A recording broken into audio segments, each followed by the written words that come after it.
Okay, good afternoon, everyone, and welcome to another College and Career Pathways, where every Monday, Wednesday, and Friday at 2 p.m. we provide you with information on various colleges and universities, financial aid resources, training schools, technical professions, and career readiness skills, all designed to help you make the best career choices possible.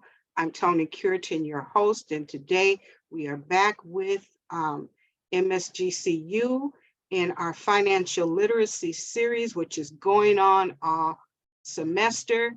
And today, Colleen is going to be talking about understanding and how to read your check stub and the taxes that they take out and what are they for and how much should they be taking out. We're going to be talking about that today. Colleen, welcome back. We're so glad to have you. Thank you. Thank you so much. Happy to be back. I get to do multiple ones this week. Today is a really important topic. It's again something that just starts to become important to you at your first job, which is 15, 16, 17. So this is something if you have not run into with your first job, you will very soon. This video is pretty cute. I do happen to like this one. So I'll let you get an overview of what we're going to talk about, and I'll see you in a few.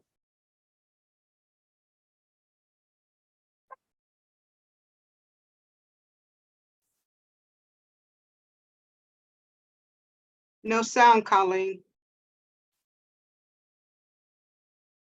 Yeah.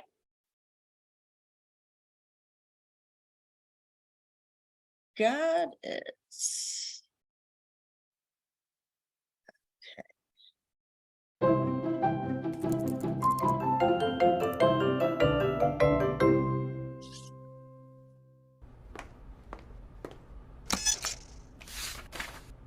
Yeah.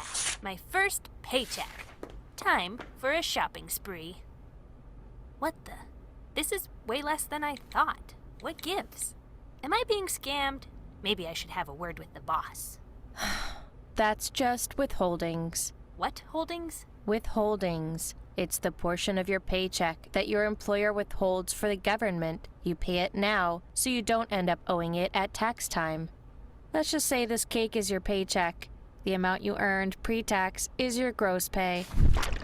Well, that is kinda gross. Gross as in the total amount. Now you have to pay taxes on that total, so your employer withholds a portion of each check. Eek, that's brutal. Heh, sure is. But it's necessary. What you're left with is your net pay, the amount you take home. Swish, nothing but net. Just no. That seems like a lot, but where does it all go? That's hilarious. Oh, you're not kidding. Okay, look. First of all, you have to pay the feds. Your federal tax goes to everything from unemployment benefits to education, infrastructure, and national defense. I should pay them in cake. Then they'll really be fed. Yeah, if you want the IRS to come after you. Totally not worth it. Anyway, state and local taxes work pretty much the same as federal taxes, but the rates depend on which city and state you live in. This money goes to schools, parks and rec, transportation, and low-income assistance, plus many other uses that your state and local government determine. Next, you have FICA tax. FICA's tax? What do houseplants have to do with this? Way off. These taxes come from the Federal Insurance Contributions Act, or FICA. FICA tax is used for two things: Social Security to help you out with disability or retirement, and Medicare to help with medical costs for seniors and people on Social Security. I guess I might need those someday. Yeah, probably. But there are more deductions on here. Look. That's hilarious. I make so much more than you. Hey, I was talking about deductions. Okay. Last, you have voluntary deductions.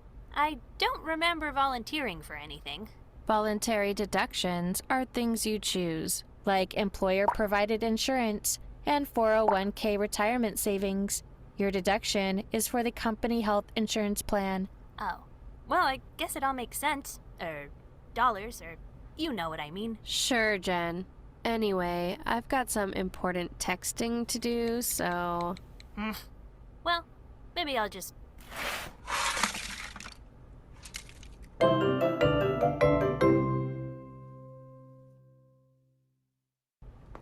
Have you seen the birthday cake that I bought for my mom?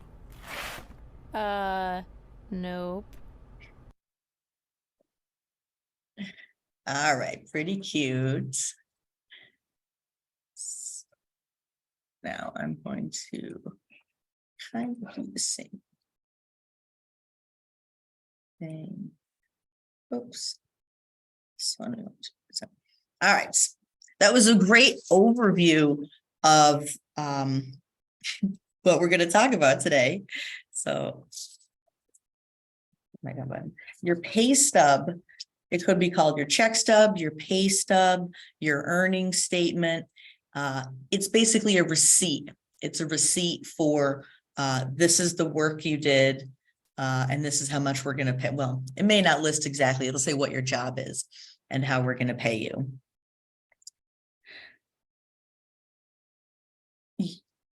We're talking right now about income taxes. It's a specific tax on your income, which is the money you make.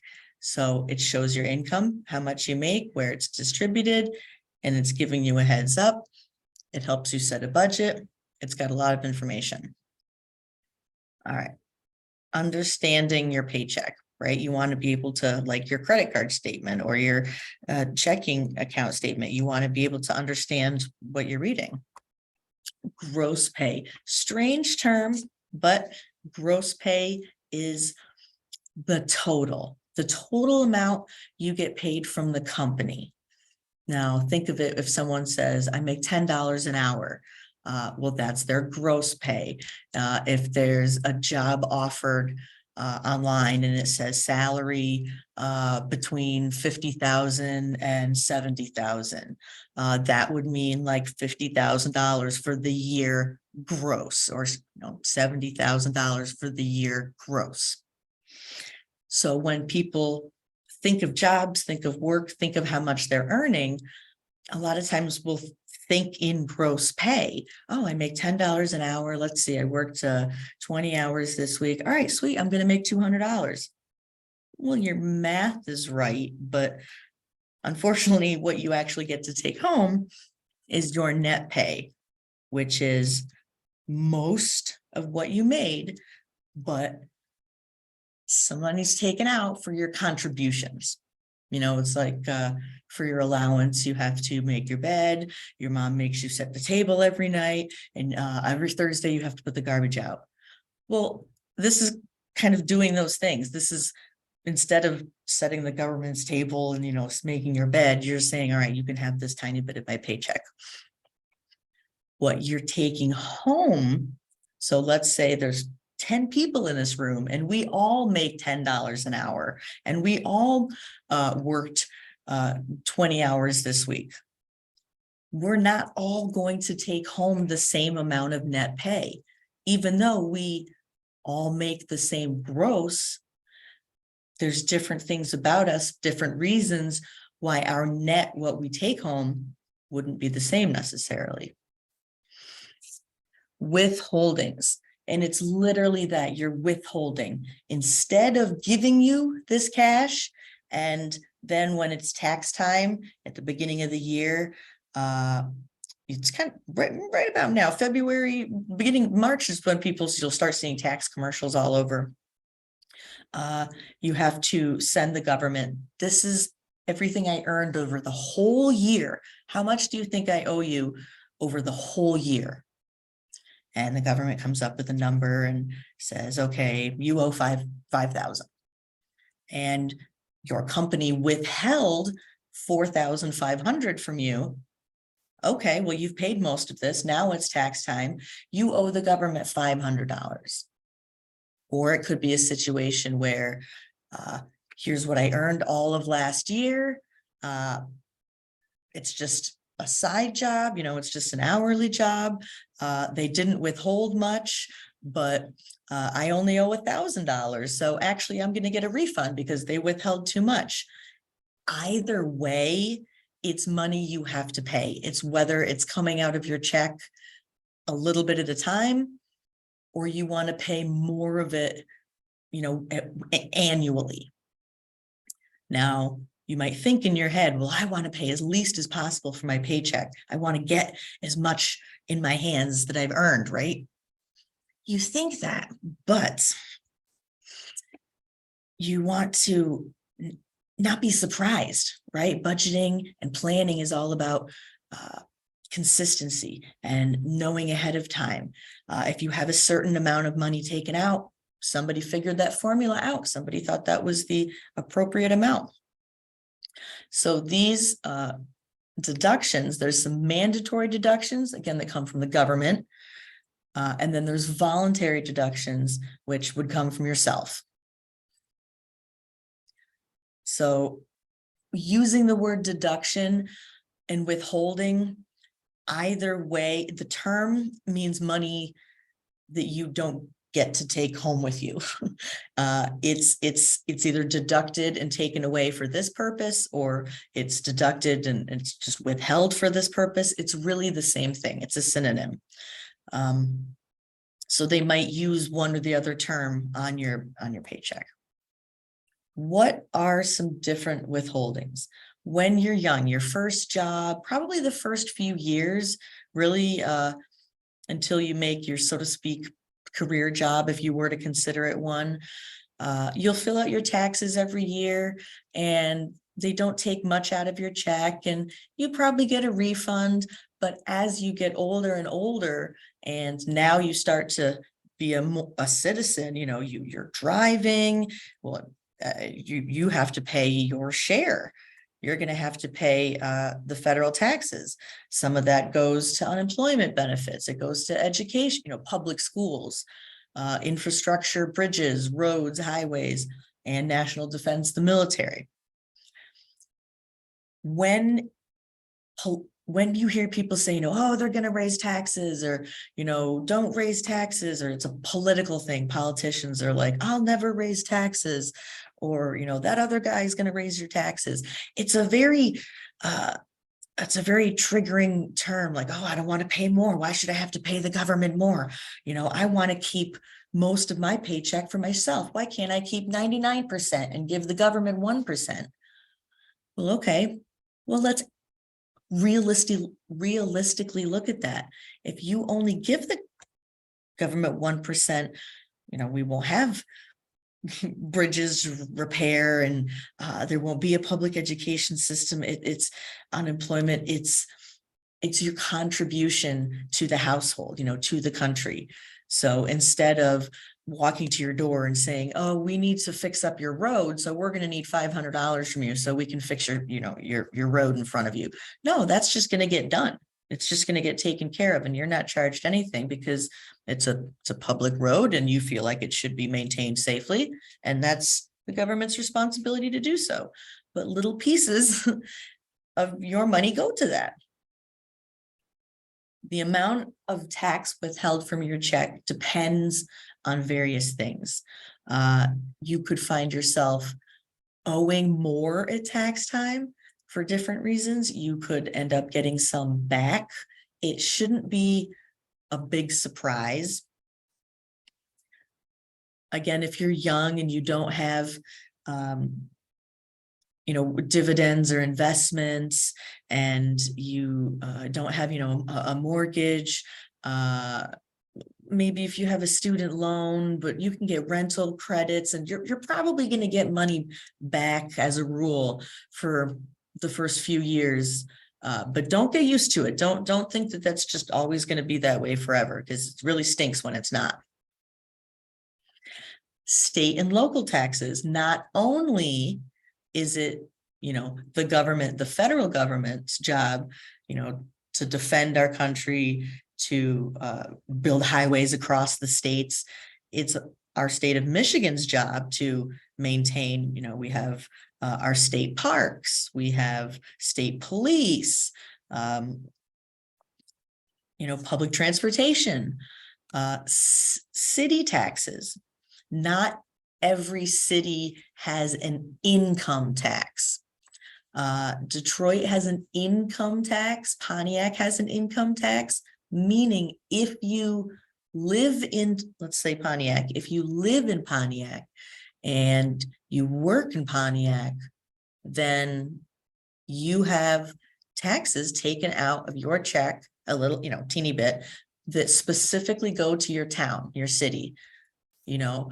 Mostly people will have federal taxes and state taxes, money that goes to the state, and then your actual city collects it in other ways. But sometimes you got to keep that in mind, that you might live in a city that collects income tax.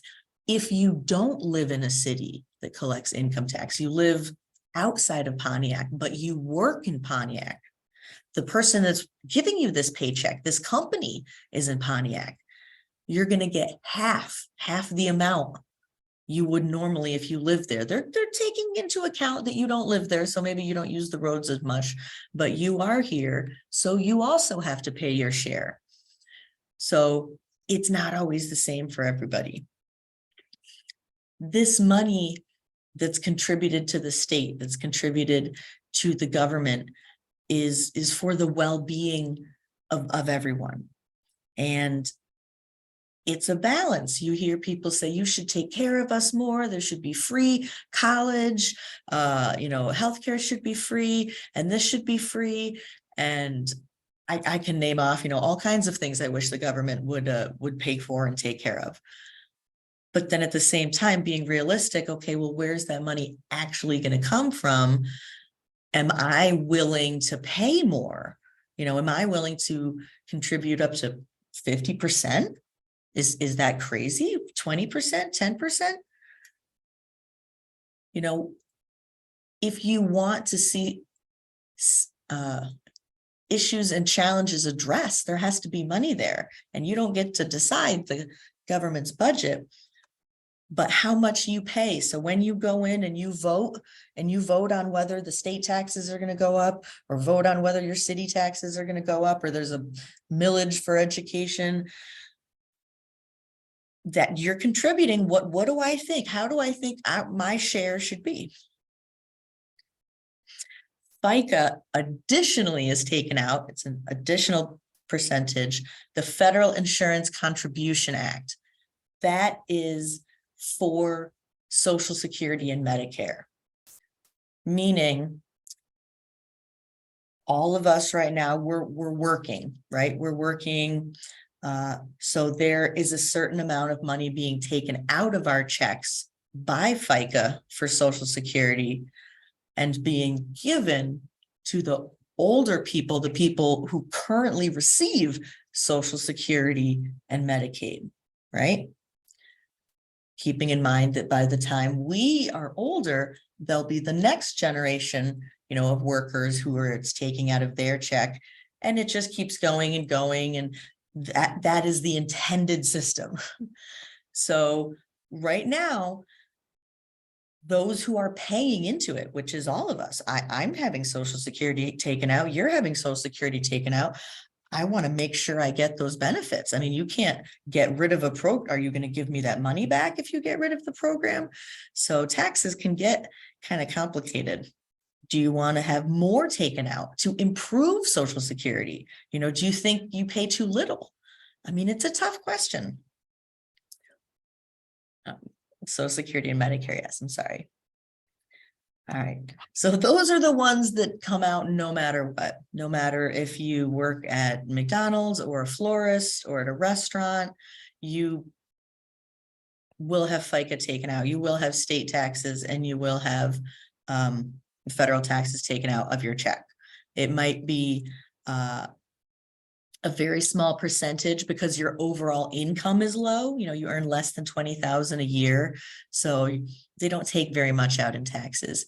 But the higher and higher your income is, let's say you make, $300,000, $400,000, $500,000 a year, now they're taking, well, we want to take 30%, 25, 30, 35%, because you earn more, so you should pay more.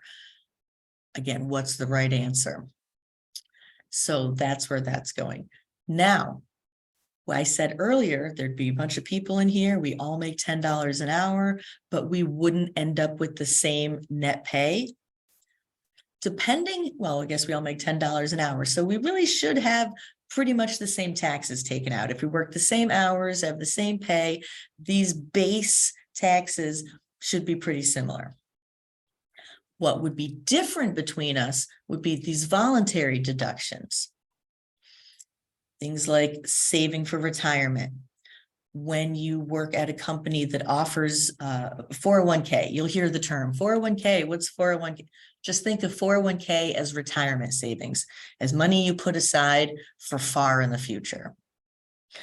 So I know how I am, and I know how hard it is to save, and I know how much I'm going to need to live off of. I mean, if I'm not working, I mean, year after year after year, I mean, that's tens of thousands, hundreds of thousands of dollars. So if my company says, you know what, we'll take out a little percentage of your check and put it aside for retirement savings for you. So you don't have to do it. You don't have to see it. It's just automatically done. A lot of companies will even, not saying a lot, some companies will offer a match, meaning if you have 3% put in for savings, we'll also put the amount of 3% into your savings. Or if you pay 5%, we'll pay 2%. So we're getting into careers. We talked about acing the job interview. These are the things that you're considering when you're considering working for a job, applying at a company. The hourly rate, okay, $10 an hour. Do they provide retirement savings? Do they match? Is this going to be a company that really can help you build your retirement savings? Do they offer healthcare? How much is the healthcare? I remember I was just talking about this the other day about pet insurance, and how most people don't know that, or a lot of people don't know that pet insurance exists. And I said, oh, I remember when I was a waitress years ago, and I got this paperwork about whether or not I wanted to be a part of the company's the healthcare plan, and saw that they offered pet insurance. And I was so excited and saw that was so cool and wanted to sign up. And then eventually realized, oh, you have to pay for it. It's not just, yeah, I'll sign up to be covered. It's, do you want to pay for pet insurance? Do you want to pay to have healthcare coverage? So it's not a free thing that gets tacked on. So I did not, because it was quite expensive at the time. But not so much a restaurant as a waitress, but as you get into a company, a bank, a school, any government job, most places, if you're working full-time, will have some sort of healthcare plan. Or multiple plans, I should say. You know, we offer A, B, and C, because different families have different needs. You know, I'm by myself. I just have healthcare taken out for me. If the person next to me is married and has 3 kids, well, she doesn't want the health insurance just to cover her. She wants to make sure it covers, you know, at least her 3 kids, you know, possibly her husband also. Well, should we have the same amount taken out of both of our checks? If she's going to go to the doctor probably, you know, 5 times more often, she's going to pay more. However it's worked out, if you are covering more people, and especially, you know, kids, or if you're covering a whole family, sometimes they just say, you know, 1, 2, or family, it's going to cost more. So are you offered a job at a place that offers really great healthcare coverage, where almost nothing is taken out for healthcare? And this other company that also offer, you know, let's say you got offers from 2 different jobs. It's not just about the pay, you know, the pay, the salary. Let's look at the differences behind the salary. Are they going to help me build my retirement savings? How much am I going to be paying in health insurance? Company A might take $50 out of every check, and you're like, that's so small. Person B might have $800 taken out of every check, or $500 taken out of every check for health insurance. or I should say person, the job, they may offer a completely different plan that's not as good. They cut corners. They're, hey, you can take it or leave it, So you would have a few hundred taken out of your check every month. Well, that's kind of salary, isn't it? I mean, if we're earning the same, but I know what you're telling me is there's going to be a few $100s less in all of my paychecks that I'm paying into healthcare. Well, that stinks. I mean, that seems like lost income. If I'm not taking advantage of a 401k match, or if I'm not taking advantage of putting money into savings, it seems like you're losing money. Dental insurance, vision insurance, they're not free. You got to it's got to come from somewhere. And healthcare is a whole nother conversation of, well, if it's taken out of your check, isn't that, well, then why do you pay when you go to the doctor? Well, you have to pay also when you go to the doctor. Okay, well, then why do they send you a bill when you get home from the doctor? Well, because the healthcare pays most of it, but you still have to pay some of it. Well, then why are you paying all this? Life insurance. You could have life insurance taken out, which is, you know what, I have this job. If something happens to me, I don't know, who's going to pay for the house. I don't know how my children are going to get taken care of. I'm going to pay $30 a month for $100,000 to go to my family if I die. I can take advantage of it, or I cannot. I can sign up for pet insurance, which apparently my brother-in-law they have pet insurance, and their dog had surgery, and they were talking about how glad they were because they met their deductible, and they're talking about a little tiny pug.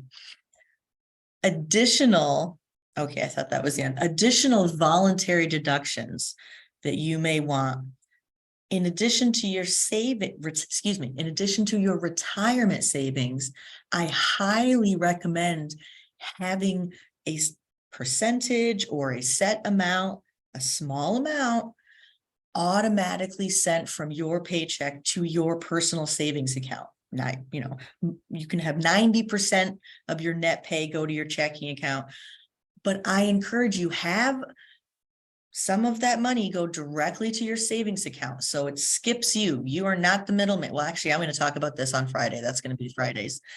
But there's different things. You could have money taken out of your check to go to savings, college funds. A lot of parents will have money, a little bit amount taken out and go deposit it into a college fund. Maybe they have 2 or 3 or 4 kids that they're putting into a college fund for. So that gross salary, that $100,000 salary, that whole cake, by the time you take out, retirement savings and healthcare and life insurance and maybe union dues and, it's all the way. Do you have this, maybe you're taking home 60,000, 65,000, 70, 50,000. It really, you need to budget. You need to plan your life on that net, on that, what you take home. So that job, what that company can offer you, flexibility of hours. How flexible is it working remote? If I'm really, sick and I got to run out to the doctors, can I do that? Or am I actually going to have to take like the whole day off? You might not be able to don't ask that in the interview, but there's different things about jobs that can be worth money to you, right?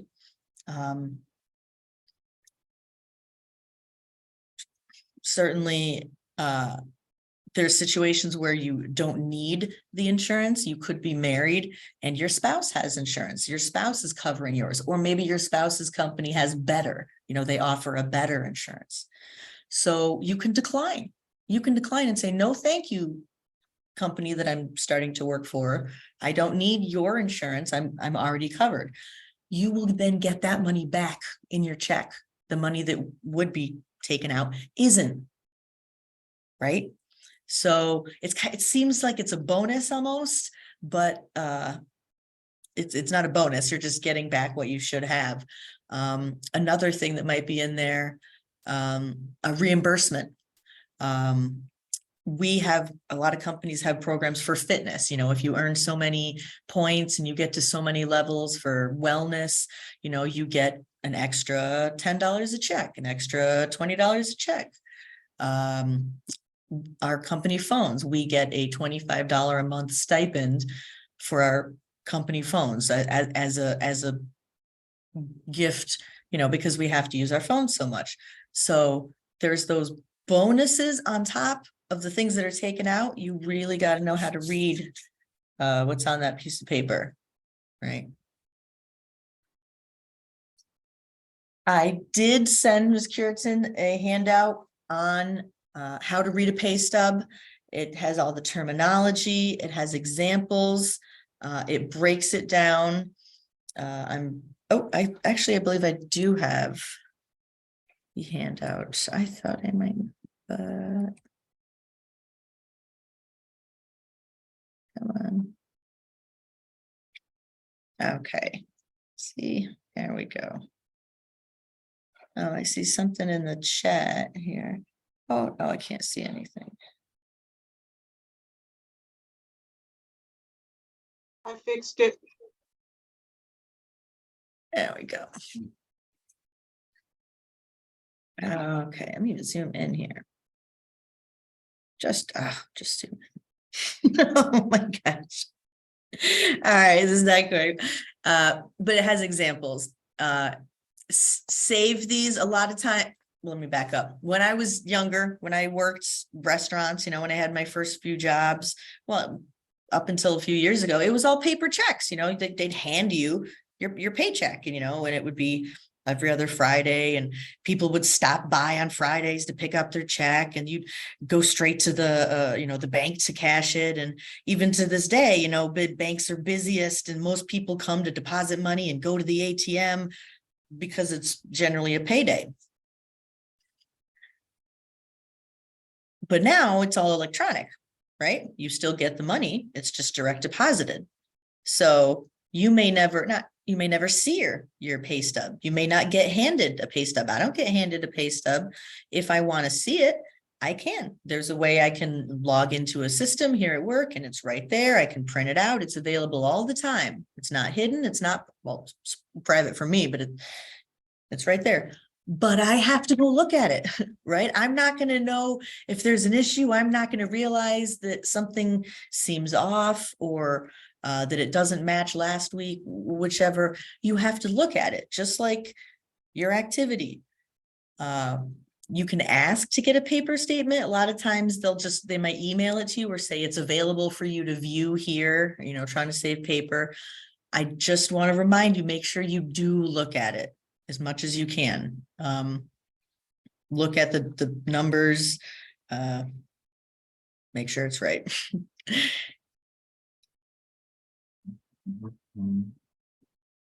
There was any questions that you can think of, Ms. Cureton? No, you covered everything pretty well. Do you guys have any questions you want to ask? You can either type in chat or you can unmute.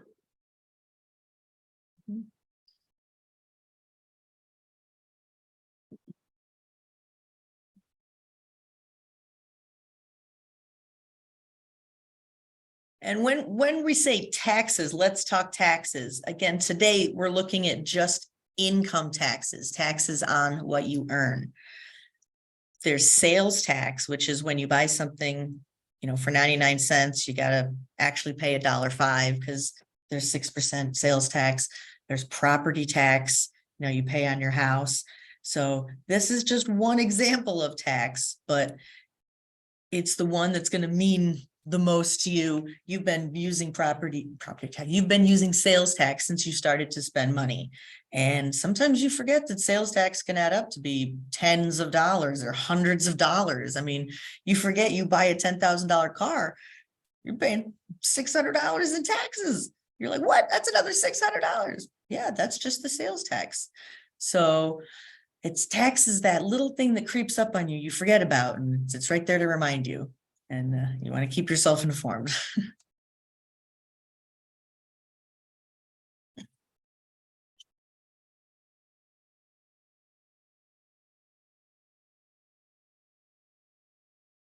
the terminology of someone saying, I work under the table, or, yeah, I have a job, but I work under the table.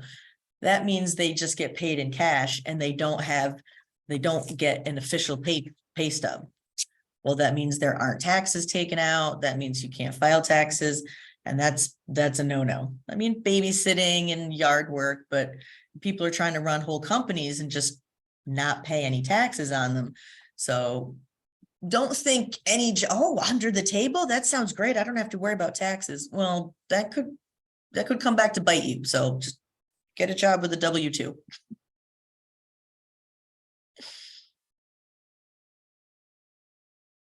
No questions, no comments, you guys? All right. All right, then we will bring this session to a close.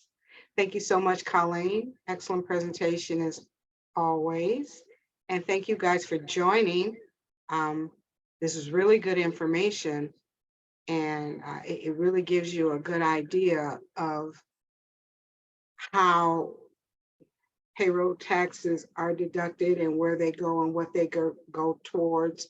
And it gives you a good idea of where your money is being allocated and how you can do things to increase the money you actually receive, and make sure that you stay on top of paying your taxes, because it's not something you want to ever neglect and get behind on. So thanks again for joining, and we'll see you all next time. Have a great day, everybody.